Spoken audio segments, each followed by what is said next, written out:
नमस्कार, आप देख रहे हैं एनी लाइव। मैं हूं प्रशांत किशोर और इस वक्त मेरे साथ मौजूद हैं बात करने के लिए वो सनसनीखेज पत्रकार जो पेशे से इंजीनियर हैं, लेकिन आज बेबाक पत्रकार के रूप में वो अपनी पहचान बना चुके हैं और नाम है इनका मनीष कश्यप। जी हाँ, ये वही मनीष कश्यप हैं जो सरकार के जो भी खामियां हैं उसको बेबाकी के साथ पूरे खंगाल कर रख देने में अपनी पत्रकारिता से पहचान बनाए हुए हैं। और मैं बता दूं कि समाज में कहीं भी जो कुरीतियां रहती हैं, जो सिस्टम में खामियां रहती हैं, उसको बेबाकपूर्ण तरीके से ये अपने पत्रकारिता के माध्यम से रखते हैं। तो सबसे पहले मनीष जी, हमसे बात करने के लिए आपका स्वागत है, क्योंकि आप तो सबको स्वागत कराते हैं। आप मेरे जमुई की धरती पर आए हैं, इसलिए हम आपको जमुई की धरती पर स्वागत कर रहे हैं कि जो सीमा के स्टोरी में जो आया है। सुनिए हमको समझ में नहीं आ रहा है कि मैं जमुई में हूँ कि कहाँ हूँ। जी जी, मैं तो बिहार में हूँ।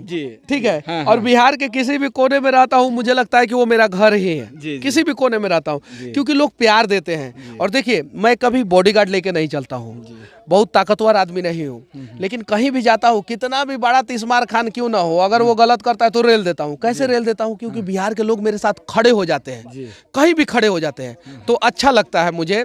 तो ये आपके लिए जमुई की धरती है, मेरे लिए बिहार की धरती है। नहीं, पूरा बिहार तो हमें मेरे लिए भी है, आपके लिए भी है। लेकिन जो ये होता है ना कि मिट्टी जो होती है, तो मिट्टी की खुशबू आप भी ले रहे हैं। ये अच्छी बात है कि जमुई के मिट्टी की खुशबू ले रहे हैं। और सीमा को जो है आप मदद करने के लिए आए हैं, जो सीमा को जो विकलांग लड़की है। देखिए, मैं मीडिया वाला हूँ, मुझे यूट्यूब फेसबुक से पैसा आता है, और ये बात सच है, और ठीक ठाक आता है, ये भी बात सच है। मैं उसी पैसा का इस्तेमाल बिहार के लोगों के लिए करता हूं। जैसे अभी सीमा के लिए आया हूं, तो मैं शायद पहला ऐसा मीडिया वाला हूं जो उसके लिए 21,000 रुपया दिया। अच्छा। अब उसको रुपया की इसलिए भी जरूरत है कि वो बच्ची किताब कॉपी कलम खरीदेगी। ठीक है। और मैं ऐसा नहीं है, इसके पहले भी बहुत सारे जगहों पे जाता हूं तो ऐसा करते रहता हूं। तो ये हमारा फर्ज बनता है, दायित्व बनता है। बिहार के लोग हमें दे रहे हैं, अगर बिहार के लोग हमारा वीडियो नहीं देखेंगे, एक एक पैसा मिलता है। एक लोग अगर वीडियो देखते हैं तो एक एक पैसा मिलता है, और उसका सही इस्तेमाल हम लोग करते हैं। तो हम सभी को करना चाहिए। अगर आप लोग भी, जितने भी पोर्टल मीडिया वाले हैं, आप लोग कुछ नहीं, एक नियम बना लीजिए। हम लोगों ने एक नियम बनाया है कि हमें जितना भी पैसा आएगा उसका 25% जो है सोशल वेलफेयर में हम खर्च कर देंगे, जितना भी पैसा आएगा। और 75% में रनिंग कॉस्ट है, न्यूज़ चैनल का रनिंग कॉस्ट है, और बहुत सारी चीज़ें हैं, लेकिन 25% हम खर्च कर देते हैं। जितने भी पोर्टल वाले मीडिया हैं वो 25% नहीं खर्च करते हैं, तो कम से कम 10% खर्च कर दे। अगर आपको 1 लाख रुपया आ रहा है तो 10,000 खर्च कर दे, 10,000 रुपया आ रहा है तो 1,000 खर्च कर दे। उससे जो है एक क्रांतिकारी बदलाव हो जाएगा। तो ये प्रयास जो है सबको करना चाहिए। मनीष जी, आप भी पत्रकार हैं, हम भी पत्रकार हैं, लेकिन और भी जो मीडिया का जो प्लेटफॉर्म हो, चाहे प्रिंट मीडिया हो, इलेक्ट्रॉनिक मीडिया हो, क्या वो लग रहा है कि वो स्टैंडर्ड मेंटेन किए हुए है, किसी भी मुद्दे को बेबाकी से अपने प्लेटफॉर्म पे चला रही है? देखिए, पत्रकार गलत नहीं होते हैं जी, मीडिया हाउसेज गलत होता है। ठीक है, पत्रकार कहीं गलत नहीं होता है। कोई भी पत्रकार ईमानदारी से पत्रकारिता करना चाहता है। अब वो लोग मेंटेन कर रहे हैं नहीं कर रहे हैं, वो जनता तय करेगी। अगर मैं कहूँगा कि वो मेंटेन नहीं कर रहे हैं तो जनता बोलेगा कि अरे ये तो इलेक्ट्रॉनिक्स और प्रिंट से नहीं है, इसीलिए बुराई करता है। सही है कि नहीं है? वो जनता तय करेगा। अगर मैं सही कर रहा हूँ, मेरे साथ खड़े होंगे, वो लोग सही कर रहे हैं, उनके साथ खड़े होंगे, नहीं कर रहे हैं, नहीं खड़े होंगे। तो वो चीज़ें जो है जनता के ऊपर छोड़ दिया जाए कि वो तय करेंगे कि कौन अच्छा काम कर रहा है, कौन अच्छा काम। डिजिटल प्लेटफॉर्म से कुछ क्रांति आई है ना, बदलाव आया है डिजिटल ढंग से समाज की बातों को रखने में। एक डिजिटल प्लेटफॉर्म तो बहुत कारगर। देखिए, प्रिंट मीडिया 1947 से चालू हुआ भारत में। उसके पहले भी अंग्रेज थे, उस समय भी तिलक का अखबार आता था, केसरी करके, तिलक का, जो भारत का शायद से पहला अखबार था। लेकिन आज़ाद भारत से ही प्रिंट मीडिया चालू हो गई। प्रिंट मीडिया ने अपना काम किया। इलेक्ट्रॉनिक्स मीडिया 1990 से चालू हुआ। 2000 से जो है इलेक्ट्रॉनिक्स मीडिया का बाढ़ आ गया। 2010 से तो बहुत सारे चैनल हो गए, उसने अपना काम किया। डिजिटल मीडिया का शुरुआत जो है 2015 से हुआ। 2020 के बाद से डिजिटल मीडिया में बाढ़ आ गया। तो डिजिटल मीडिया अपना काम कर रहा है। तो सब लोग अपना अपना काम कर रहे हैं। सब लोगों को अपना अपना काम ईमानदारी पूर्वक करना होगा, और सब लोग ईमानदारी पूर्वक काम करेंगे तो हम लोग लोकतंत्र का चौथा स्तंभ नहीं, हम लोग लोकतंत्र का सबसे मजबूत स्तंभ और इस देश का सबसे मजबूत स्तंभ है। तो अगर हम लोग सही रहेंगे तभी देश सही रहेगा। हम लोग जर्जर हो जाएंगे तो देश जर्जर हो जाएगा। बिहार मनीष कश्यप आज बिहार से बाहर अन्य राज्यों में घूम घूम कर जो खबरें कवरेज कर रहा है, उसका क्या? देखिए, मैं बाहर जाता हूँ तो मैं बिहार के लिए खबर करता हूँ। जैसे देखिए, जब तक मुझे जानकारी नहीं होगा कि केरल में किस प्रकार से विकास हुआ है, तमिलनाडु में किस प्रकार से विकास हुआ है। कोलकाता में ईडन गार्डन है, तो उसके अलावा भी फुटबॉल का एक वर्ल्ड क्लास स्टेडियम है, 85,000 दर्शक कैपेसिटी वाला फुटबॉल स्टेडियम है। मुंबई में 4 इंटरनेशनल स्टेडियम है।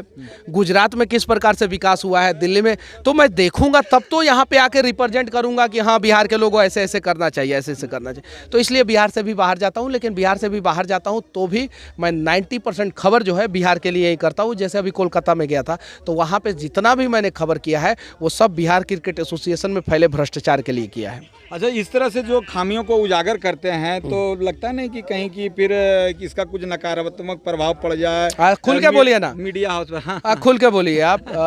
जो आप कहना चाहते हैं कि आपके ऊपर हमला हो जाएगा, ये हो जाएगा, वो हो जाएगा, ऐसे हो जाए, ठीक है, डरता नहीं हूँ। क्यों नहीं डरता हूँ? क्योंकि मेरे दादाजी आर्मी में थे और चीन के युद्ध में लड़ाई लड़े थे। मेरे पिताजी अभी आर्मी में हैं। अभी मेरे पिताजी के बड़े भाई यानी मेरे बड़े पापा वो अभी आर्मी से रिटायर्ड हुए हैं। अभी मैं उस परिवार से हूँ। मेरे दादाजी के पिताजी यानी मेरे परदादा वो स्वतंत्रता सेनानी रहे हैं, वो जेल में गए हैं। तो नीतीश कुमार जी डीएनए की बात करते हैं ना, तो हमारे अंदर भी एक डीएनए है जो उसी परिवार से आ रहा है। तो इसीलिए मुझे डर नहीं लगता है। और जब बिहार के लोग जो है साथ हैं तो डरने की क्या बात है। अच्छा, ये इंजीनियरिंग का कोर्स किए या फिर ये कोर्स नहीं, कोर्स अलग चीज हो जाता है। अच्छा। मैंने इंजीनियरिंग की पढ़ाई की है। अच्छा। और मैं ग्रेजुएट हूँ इंजीनियरिंग से। अच्छा। बीटेक होल्डर हूँ मैं पूना यूनिवर्सिटी से।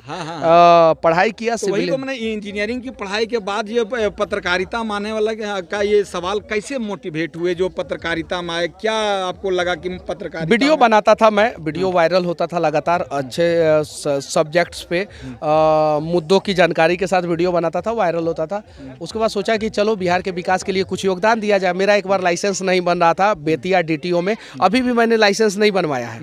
अभी भी मेरे पास जो लाइसेंस है जो खो गया वो डिजी लॉक में मैंने डाउनलोड करके और मैंने अपने रासोनी कॉलेज के प्रिंसिपल से मोहर मरवा के अभी भी उसी लाइसेंस पे काम चलाता हूँ। अभी भी कागजे का है, खो गया, हिम्मत नहीं हुआ कि मैं दूसरा लाइसेंस बनवाऊं। अच्छा। तो वहाँ पे भ्रष्टाचार हो रहा था, तो मैं सोचा कि कुछ तो इन लोगों का व्यवस्था करना जरूरी है। उठा लिया माइक और बस उसी समय से व्यवस्था में लगे हुए हैं। तो ये हैं मनीष कश्यप जो शुरू से ही माइक उठा लिए और अब व्यवस्था में लगे हुए हैं और दिन प्रतिदिन जो है व्यवस्था को सुधारने में अपना एक एक योगदान, अपनी एक एक एनर्जी जो है दिन ब दिन लगा रहे हैं। और बिहार का जो पत्रकारिता है उसके स्तर को जो दिखाने के लिए अन्य राज्यों में भी ये जाने से हिचक नहीं रहे हैं, नहीं कतरा रहे हैं। आप बने रहें नीलाय पर और देखते रहें पल पल की खबरें। मैं हूँ प्रशांत किशोर अपने सहयोगी मित्र मनीष कश्यप के साथ विशेष इंटरव्यू में। जय हिंद।